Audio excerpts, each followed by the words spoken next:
أعوذ بالله من الشيطان الرجيم بسم الله الرحمن الرحيم الحمد لله رب العالمين والصلاة والسلام على أشرف المرسلين سيدنا ونبينا وحبيبنا محمد وعلى آله وأصحابه المجاهدين الطاهرين أما بعد فقد قال الله تعالى في كتابه الكريم أعوذ بالله من الشيطان الرجيم واذكر في الكتاب إبراهيم إنه كان صديقا نبيا إذ قال لأبيه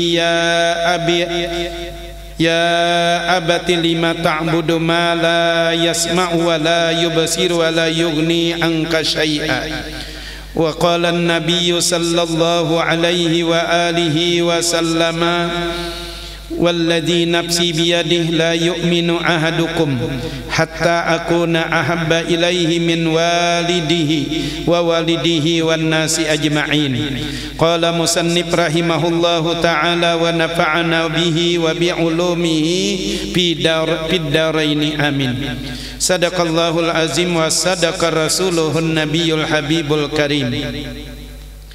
Para alim ulama, guru-guru agama, tetuha-tetuha masyarakat di lingkungan masjid yang ulun muliakan, ibu-ibu, bapak-bapak, saudara-saudari, jamaah salat maghrib, jamaah pengajian rahimakumullah. Pertama-tama kita bersyukur kehadirat Allah Subhanahu wa taala karena sampai detik ini Allah masih memberikan nikmat hidayahnya, nikmat taufiknya, nikmat sehatnya, nikmat hidupnya kepada kita sehingga kita bisa hadir di majelis ini tidak lain dan tidak bukan kecuali hanya mengharap ridha-Nya Allah Subhanahu wa taala seraya menetapkan niat kita. Nawaitu an na'takifa fi hadzal masjid sunnatan lillahi taala. Bagi yang belum berniat iktikaf, berniatlah. Sebab kata Nabi, siapa yang beriktikaf di masjid karena Allah, maka diampuni dosa-dosanya yang lalu. Maniktakafa fil masjid imanan wahtisaban ghufira lahu ma taqaddama min dzambi. Siapa yang beriktikaf di masjid tujuannya hanya mengharap ridha Allah, karena iman dan mengharap ridha Allah, dosa-dosa yang lalu-lalu diampuni oleh Allah. Itu nang jersih saman kululah. Siapa makan makananku maka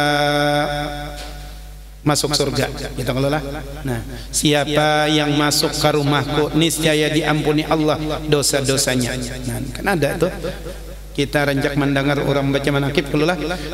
Setiap bulan Zulhijjah dibaca manakib Syekh Saman. Salah satu statementnya Syekh Saman, siapa yang memakan makanan kami masuk surga, siapa yang masuk ke rumah kami diampuni Allah dosanya. Nah, tapi jangan ditaguk langsung Pak. Itu perlu dipahami, karena kata-kata para aulia Allah itu kadang-kadang memerlukan pemahaman yang ekstra. Yang dimaksud sidin makanan bukan makanan kebendaan. Jadi jangan salah mengartikan. Yang dimaksud sidin itu bukan makanan seperti makanan kita. Karena makanan itu kan ada dua, ada bahasa Arabnya ta'mun, ta'mun. Ada ta'mul hissi, ada ta'mul maknawi. Ada makanan materi, ada makanan makna. Nah, jadi yang makanan materi itu ya nang cucur, cincin, tapai, roti, itu ta'mun hissi namanya. Tapi itu bukan yang dimaksud si sama. Yang dimaksud sini ta'mul maknawi. Nah, makanan secara kemaknaan, maknanya makanan tapi hakikatnya amaliyah sidin. Nah, jadi siapa nang memakan makanan sidin maksudnya ma'amalakan amalan sidin. Nah, itu maksud makanan sidin. Karena makanan sidin apa? Quran, salawat, zikir, tasbih, tahmid, itu makanannya para wali. Jadi wajar orang yang mengamalkan itu jaminannya dengan surga. Nah, siapa yang masuk ke rumah kami bukan rumah dalam artian yang sebenarnya. Rumahnya para wali itu adalah masjid, musalla, majelis, itu adalah rumahnya para wali. Wajar kalau orang masuk ke sana, masuk ke rumah itu, maksudnya ke majelis itu, ke masjid itu, ke musalla itu, ke langgar itu, Allah ampuni dosa-dosanya. Allahumma firli dzunubi waftahli abwaaba rahmatik. Itu kalau masuk ke masjid tadi pian, langkahkan batis kanan masuk di lawang masjid dengan doa Allahumma firli dzunubi waftahli abwaaba rahmatik. Allah mengampuni dosa-dosa kita dan membukakan pintu-pintu kebaikan untuk kita.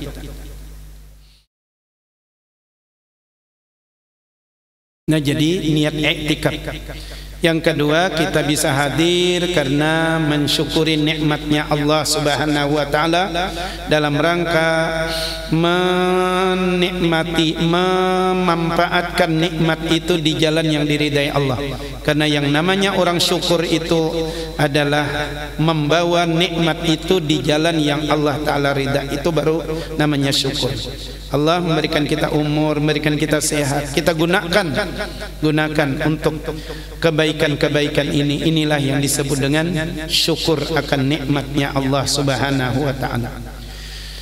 Salawat dan salam selalu terlimpah kepada baginda Nabi sallallahu alaihi wasallam beserta keluarga, sahabat, dan insyaallah kita umat beliau ila akhir zaman. Para jamaah yang dimuliakan Allah, kita masih membicarakan tentang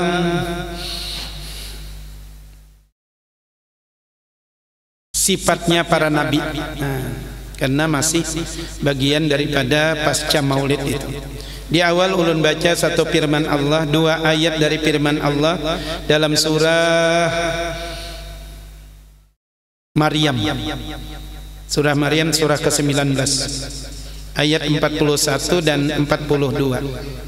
Ayat 41 berbunyi a'udzubillahi minasyaitonir rajim wadhkur fil kitabi Ibrahim innahu kana siddiqan nabiyya.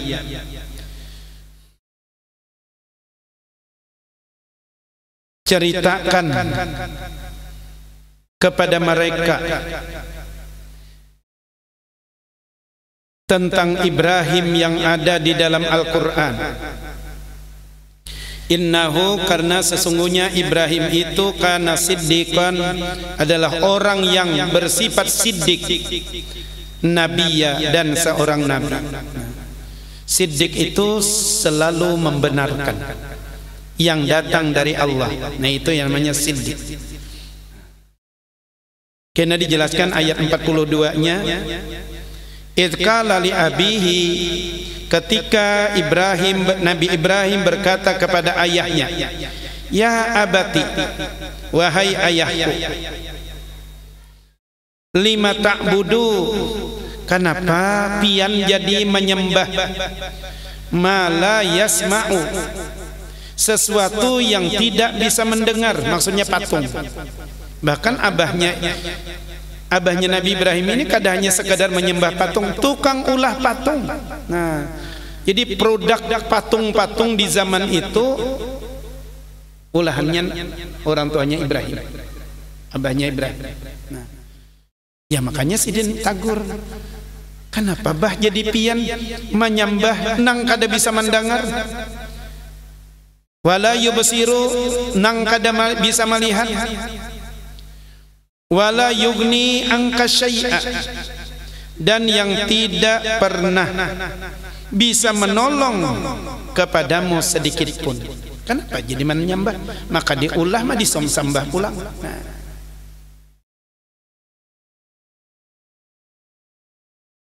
inilah salah satu sifatnya para nabi itu, menyampaikan kebenaran. Jadi kebenaran yang datang dari Allah, di samping diyakini dengan sebenar-benarnya, mereka juga sampaikan kepada para umatnya, terutama kepada keluarga kan berdahulu nih. Nah, sehingga Nabi Ibrahim itu mendapat julukan, mendapat titel yang barangkali titel itu tidak diberikan kepada selain beliau, yakni Khalilullah. Nah, karena masing-masing para nabi itu kan punya titel-titel. Kalau Nabi Musa Kalimullah, kalau Nabi Isa Ruhullah, Nabi Adam Safiyullah, Nabi Ibrahim Khalilullah. Itu khusus nama-nama yang diberikan Allah kepada para kekasih-kekasihnya. Bahkan kita punlah ketika umpat ulama antar mayat ke kuburan mendengar orang mana lakin telah.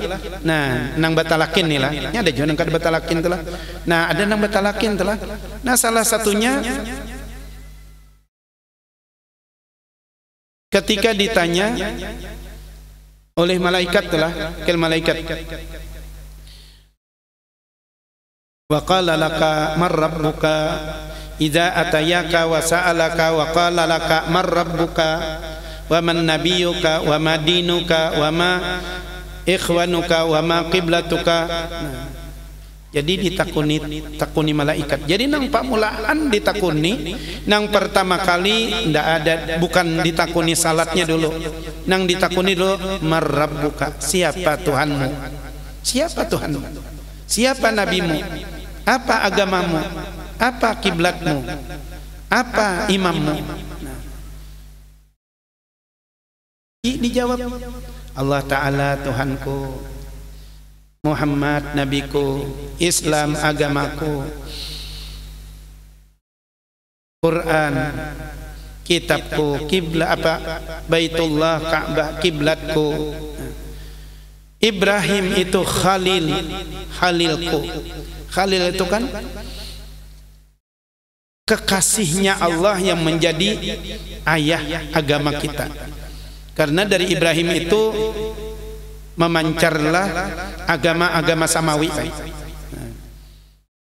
Jadi kalau dilihat dari awal-awalnya, agama-agama samawi seperti Yahudi, Kristen dan Islam itu memang sumbernya dari Ibrahim. Karena dari dua istrinya Nabi Ibrahim melahirkan para nabi, walaupun ada istri yang lain. Kalau Nabi Ishak itu dari istri tua Siti Sarah, itu melahirkan nabi-nabi sampai ke Nabi Isa, itu dari Ishak. Jadi Ishak anaknya Yakub, Yakub anaknya Yusuf, terus sampai Suaib, Zulkifli, Zakaria, Yahya, Musa, Harun, Daud, Sulaiman, sampai kepada Nabi Isa, itu keturunannya Nabi Yakub. Nabi Yakub anaknya Nabi Ishak. Ishak adalah anaknya Nabi Ibrahim. Sedangkan Siti Hajar punya anak namanya Ismail. Nah, dari Ismail itu turun sampai kepada Nabi kita Muhammad sallallahu alaihi wasallam. Jadi pada dasarnya Arab dengan Israel itu kan bedang sanak asalnya. Cuma klaimnya sudah beda-beda. Lalu ada para pengikutnya bertanya, li ayyi syai'un ittakhadallahu khalila. Jadi ujar umatnya, wahai Nabi Ibrahim, kenapa jadi pian tu disayangi benar oleh Allah? Disayangi benar oleh Allah, dikasihi benar oleh Allah. Jadi kalau diandak ke kita ya sama. Di samping penjelasan Quran tadi kana siddiqan nabiyya, beliau adalah orang yang sangat membenarkan apa yang datang dari Allah, itulah siddiq. Dan ini yang bisa kita tiru dari para nabi, khususnya Nabi Muhammad sallallahu alaihi wasallam. Karena semua para nabi pasti sifatnya siddiq. Arsala anbiya dawil fatana bisidqi wat tablighi wal amanah. Bisidqi siddiq. Jadi patana, siddiq, tabligh, amanah, itu sifatnya para nabi. Jadi kenapa jadi disayangi Allah kianto? Nah, jaka bahasa kita lah. Sahabat bertanya, Ujar Nabi Ibrahim, aku jadi disayangi Allah karena aku mengamalkan 3 macam. Nah, jadi diandak kita sama aja tuh. Lamun hendak disayangi oleh Allah, gawi nang 3 macam nang digawi oleh Nabi Ibrahim, dan itu pun ajarannya para nabi-nabi, khususnya Nabi kita Muhammad sallallahu alaihi wasallam. Yang pertama, kenapa jadi beliau disayangi oleh Allah, disayang oleh Allah? Kita gin kayak itu juga mengenai sayang Allah. Ikhtartu amrillahi ta'ala ala amri ghairi. Aku disayang oleh Allah, aku dicintai oleh Allah. Kenapa? Karena aku selalu mendahulukan urusan Allah Ta'ala dibanding urusan-urusan yang lain. Ikhtartu amrillah ala amri ghairi. Mendahulukan urusan Allah hanya urusan yang lain. Nang sabuting aja kita ini minang alih benar man. Kadang alih-alih ketika azan berkumandang, mampulah kita melapas gawian kita, mematiin laptop kita, itulah melapas gawian kita, memandak satu mat ketika azan berkumandang. Itu kan Allah hakikatnya nama manggil. Kita masih malang-alang jagawian. Kayak dahulu, entar dulu, tanggung. Nah, apalagi ibu-ibu di dapur, tanggung jar, belum masak, belum linik anunya, sambalnya. Pokoknya kita, kalau Nabi Ibrahim itu, makanya ketika Allah memerintahkan untuk menyembelih, arafil manam inni azbahuk panzur ma tara maza tara. Jar Nabi Ibrahim, wahai anakku, malam tadi abah tamimpi, dan itu sudah 3 malam berturut-turut mimpi abah untuk menyembelih ikan. Nabi Ismail tahu ini abah nih seorang nabi, orang nabi. Mimpi nabi bukan mimpi seperti manusia biasa. Itu adalah perintah Allah. Apa kata Nabi Ismail? Ya abatif al, wahai abah, laksanakan perintah Allah. Ma tu'mar, sebagaimana yang diperintahkan kepada engkau. Satajiduni insyaallah, insyaallah pian malihat ulun minas sabirin, sabar menerima perintah ini. Kita berpikir lagi, gawe urusan Allah dahuluakan. Kita kada sampai gitu. Ya kita yang ringan-ringan tadi lagi lah. Ketika ada perintah Allah, maka kita berusaha belajar. Kita belajar beratan ulun, belajar juga pian. Kita semuanya terus belajar. Makanya ujar Nabi, kalau kada bisa mengajar ya belajar. Kita ini mengajar tapi terus belajar, Pak. Terus belajar. Sebab tidak ada manusia yang berilmunya, tidak ada. Hakikatnya manusia jahil. Tapi dengan belajar kita akan diberi. Wa ma utitum minal ilmi illa qalila. Tuhan akan kasih kita ilmu walaupun hanya sedikit dikasih Allah. Nah, yang sedikit ini yang terus kita manfaatkan, yang terus kita amalkan. Belajar. Ulun belajar juga. Belajar ketika seruan Allah kita langsung sambut. Sebab ini syarat untuk mendapatkan kasihnya Allah Subhanahu wa ta'ala. Sama tuh kalau kita di rumah tuh lah, anak nang sakali di kiau langsung mendatangi, sayang benar kali itu. Amun sudah sekali 2 kali di kiau lain baik lain. Ikhtartu amrillah ala amri ghairi.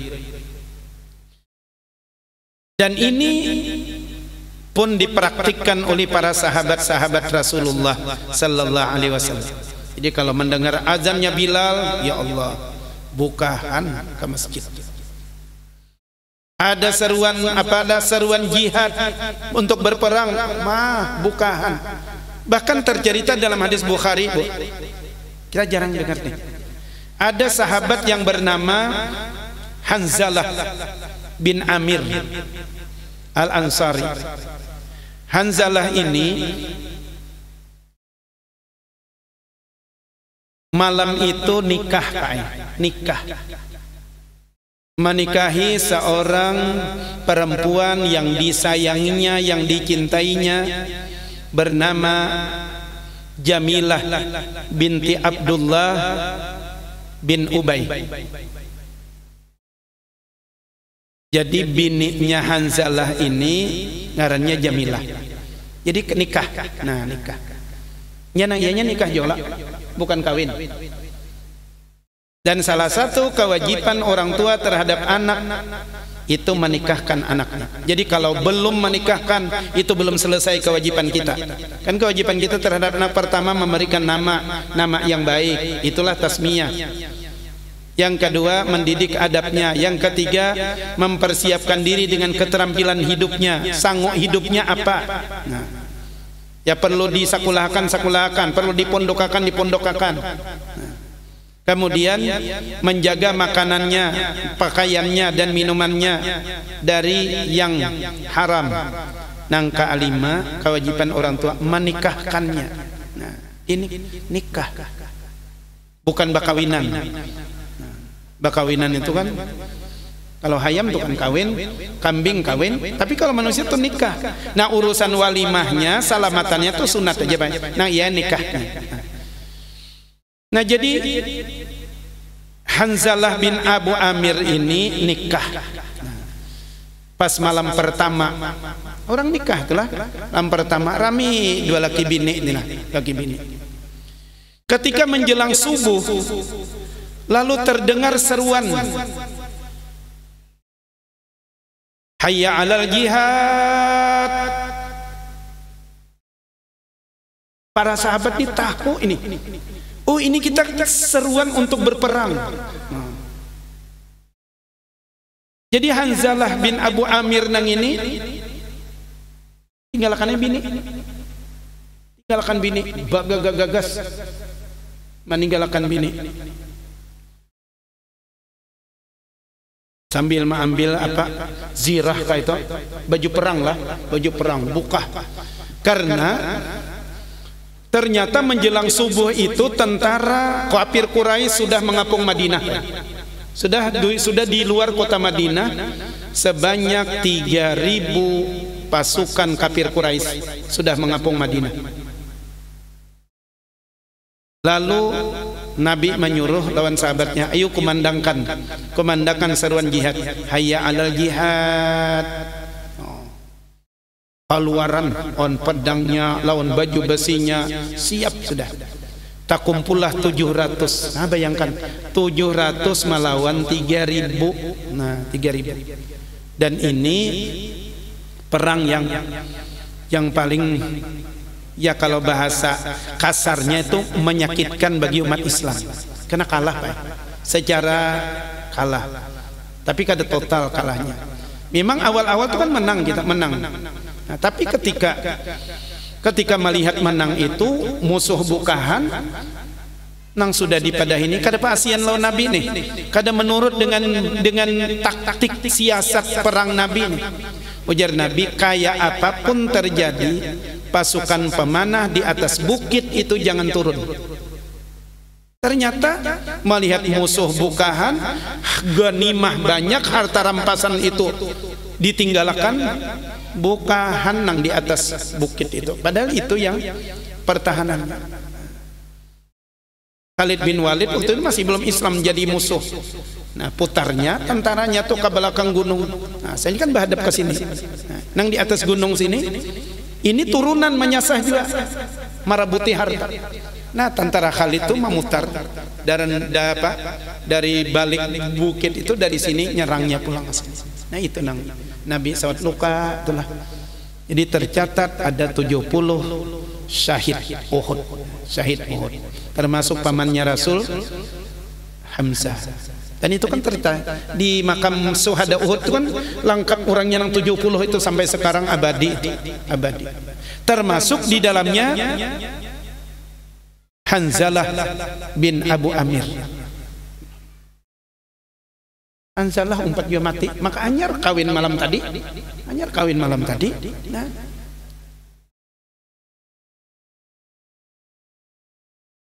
padahal waktu itu Hanzalah itu sudah pedangnya ini sudah di hadapan pimpinan Quraisy Abu Sufyan. Abu Sufyan kan pemimpin pasukannya Abu Sufyan. Panglimanya Khalid bin Walid. Waktu hendak sudah ma'anu bakuriak Abu Sufyan, lalu datangan buan kafir Quraisy mangaruyok lawan Hanzalah. Itu cakap satu-satu ya kada mungkin. Ini dikeroyok.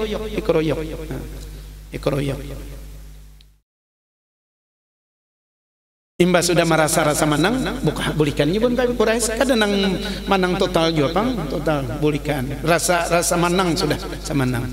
Nah itu nang Nabi sudah melihati siapa-siapa nang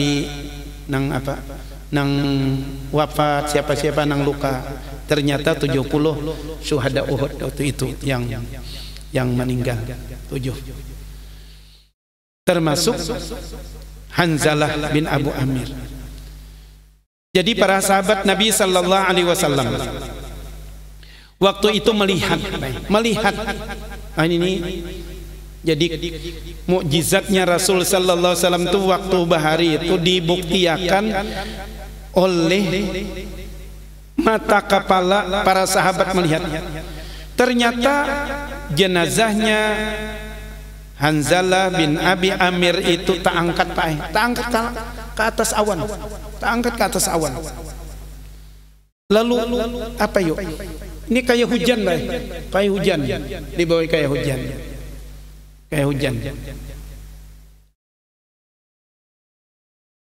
Lalu ujar Nabi sallallahu alaihi wasallam, Nabi, sesungguhnya ujar sidin aku melihat bahwasanya malaikat memandikan Hanzalah bin Amir antara langit dan bumi dengan air muzun.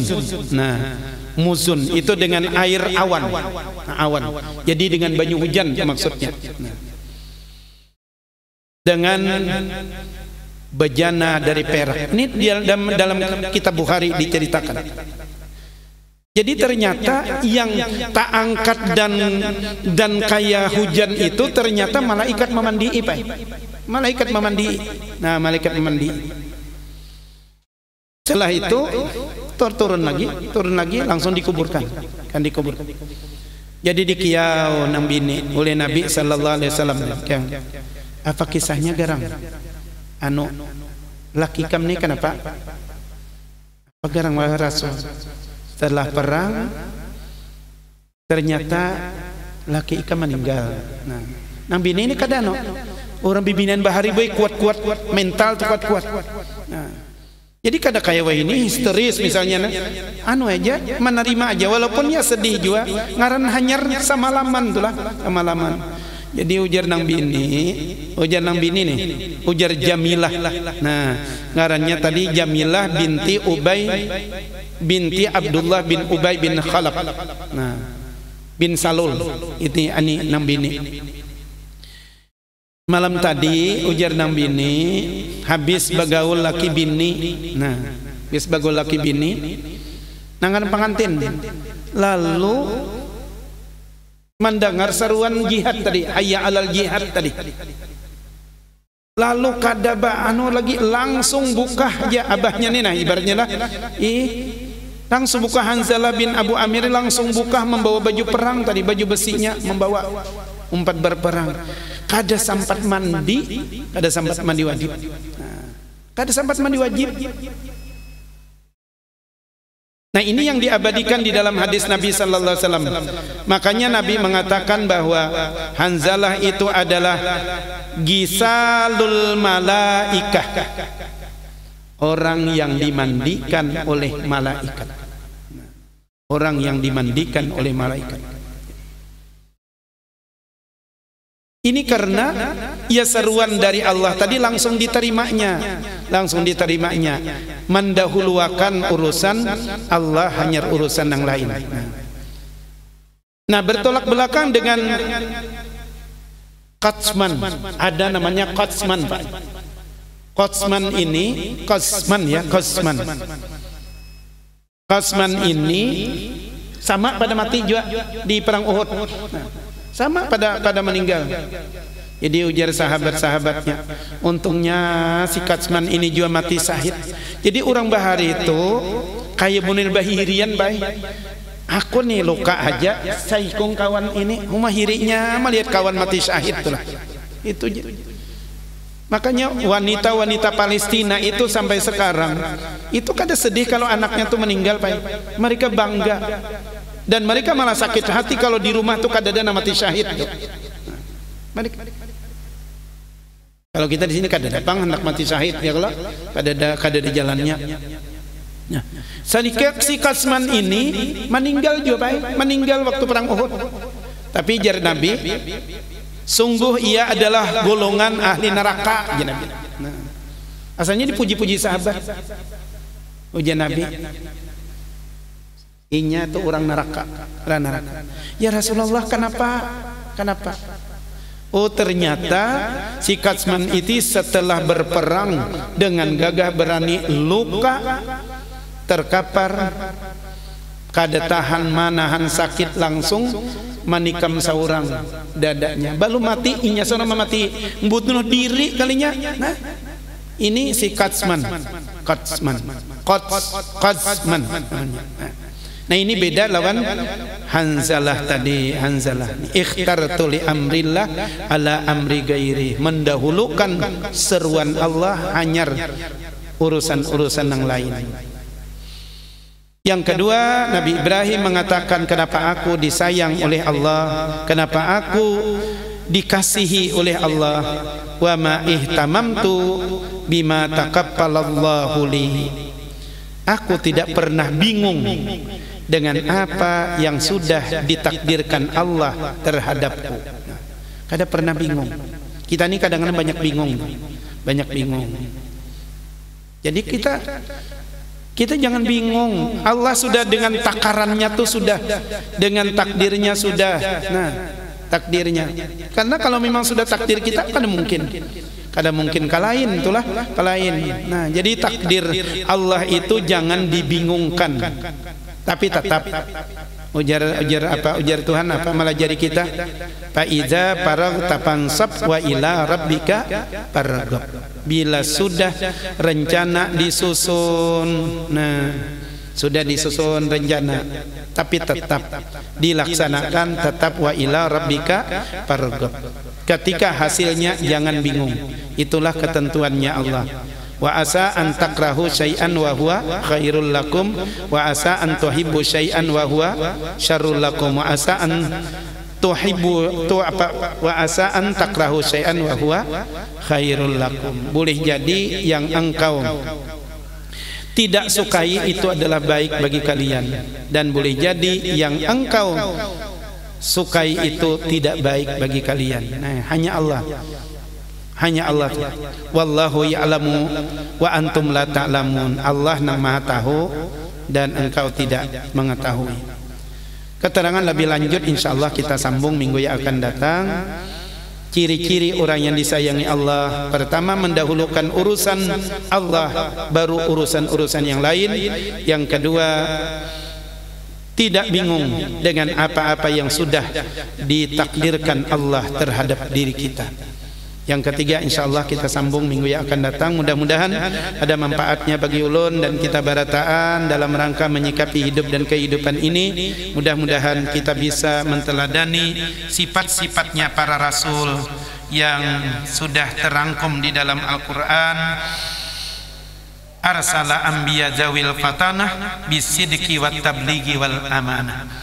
Kurang lebihnya mohon maaf. Terima kasih. Hasbunallah ni'mal wakil. Assalamualaikum warahmatullahi wabarakatuh. Al-Fatihah. A'udzubillahi minasyaitonir rajim. Bismillahirrahmanirrahim. Alhamdulillahi rabbil alamin. Ar-Rahmanir Rahim.